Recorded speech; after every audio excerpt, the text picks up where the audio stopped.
ఆయన దుర్గమ్మ అన్న మాటని నిర్వచనం చేశారు. ఎంత అద్భుతంగా చెప్పారంటే ఒక పద్యంలో, నిజానికి తెలుగు జాతి రుణపడింది పోతన గారికి. ఆ తల్లిని పిలవడానికి తేలికగా తెలుగు పద్యంగా అనుగ్రహించారు.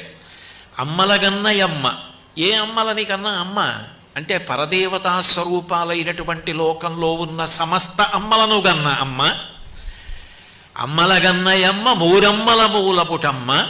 సృష్టికర్త అయిన బ్రహ్మగారి శక్తి స్వరూపిణి అయినటువంటి సరస్వతికి, స్థితికర్త అయినటువంటి విష్ణువు యొక్క శక్తి అయిన లక్ష్మీదేవికి, ప్రళయకర్త అయినటువంటి హరుని యొక్క ఇల్లాలైన పార్వతీదేవికి అమ్మగా నిలబడగలిగిన అమ్మ అంటే పరదేవతా స్వరూపిణి అయి సృష్టి స్థితి లయ జరగడానికి కారణమవుతున్న అమ్మ.